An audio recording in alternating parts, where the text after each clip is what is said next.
Asal-usul Kota Magetan. Sejarah Kabupaten Magetan yang terdapat di berbagai sumber saat ini lebih banyak didominasi oleh sejarah pada masa Islam dan kolonial, yaitu pada masa Kerajaan Mataram Islam pada tahun-tahun 1588 sampai tahun 1681 Masehi. Hal ini mungkin terjadi dikarenakan sejarah asal mula nama Kabupaten Magetan itu sendiri yang terjadi pada masa Kerajaan Mataram Islam. Sebenarnya bukti-bukti artefaktual yang tersebar di berbagai lokasi di wilayah Magetan menunjukkan bahwa jauh sebelumnya di wilayah ini telah terdapat suatu kelompok masyarakat dengan latar belakang keagamaan Hindu. Hal ini dibuktikan dengan keberadaan sisa-sisa tempat peribadatan umat Hindu berupa candi dan petirtaan. Selain itu ditemukan pula prasasti-prasasti yang menggunakan aksara Kawi atau aksara Jawa kuna, bahkan beberapa buah diantaranya menunjukkan ciri khas penulisan aksara Kawi kuadrat yang berasal dari masa Kerajaan Kediri pada tahun-tahun 1104 sampai tahun 1222 Masehi. Oleh karena itu dapat diperkirakan wilayah Magetan telah dihuni dan berkembang paling tidak sejak masa klasik, khususnya masa Kerajaan Kediri. Mengenai asal mula nama Kabupaten Magetan diuraikan dalam sebuah buku berjudul Apa dan Siapa Magetan sebagai berikut. Sejarah mencatat bahwa Kabupaten Magetan dahulu merupakan daerah mancanegara Kerajaan Mataram Islam. Sejarah berdirinya Kabupaten Magetan ini tidak terlepas dari berbagai peristiwa penting yang terjadi di Kerajaan Mataram Islam dan keterlibatan VOC di dalamnya.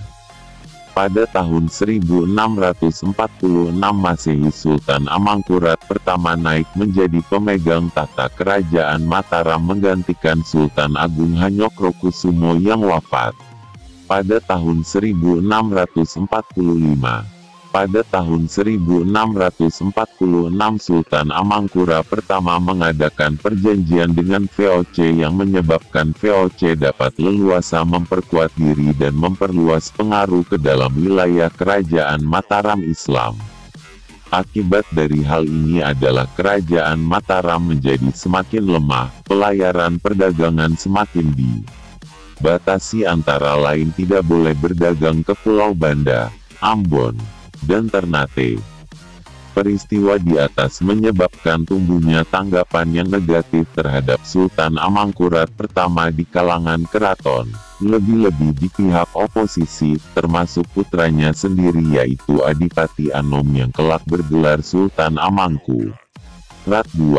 Kejadian-kejadian di pusat pemerintahan Kerajaan Mataram Islam ini selalu diikuti dengan seksama oleh daerah mancanegara, sehingga Pangeran Giri yang sangat berpengaruh di daerah pesisir utara Pulau Jawa mulai bersiap-siap melepaskan diri dari kekuasaan Mataram.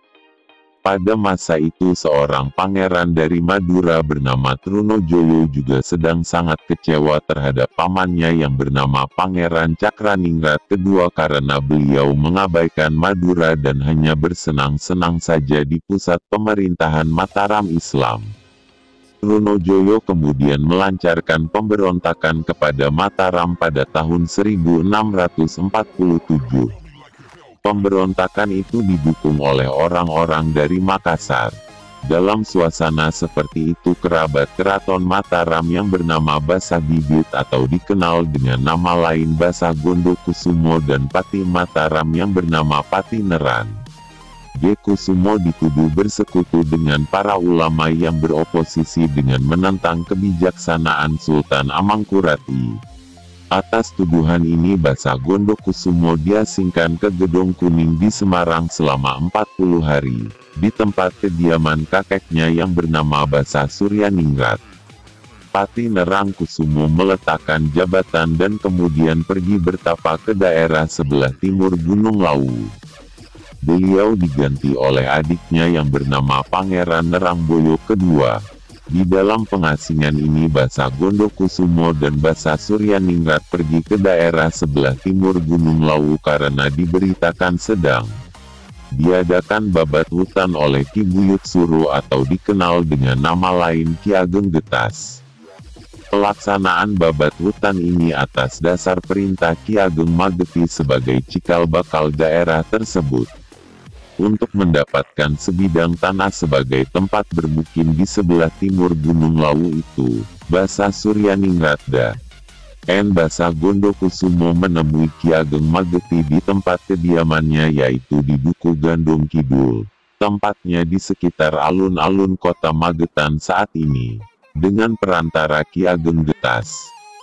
Hasil dari pertemuan ini Basa Suryaningrat mendapat sebidang tanah di sebelah utara Sungai Gandong, tepatnya di Kelurahan Tambran Kecamatan Kota Magetan saat ini. Peristiwa ini terjadi setelah melalui perdebatan yang sengit antara Ki Ageng Mageti dengan Basa Suryaningrat hingga akhirnya Ki Ageng Mageti mempersembahkan seluruh tanah miliknya sebagai bukti kesetiaannya kepada Kerajaan Mataram Islam. Selanjutnya Basa Suryaningrat mewisuda Basa Gondokusumo menjadi penguasa di tempat baru itu dengan gelar Yosonegoro yang kemudian dikenal sebagai Bupati Yosonegoro. Peristiwa itu terjadi pada tanggal 12 Oktober tahun 1674 dengan Kondro Sengolo, Manunggaling Roso Sukohambangun. Atas jasa-jasa Ki Ageng Mageti maka kemudian wilayah tersebut diberi nama Magetan.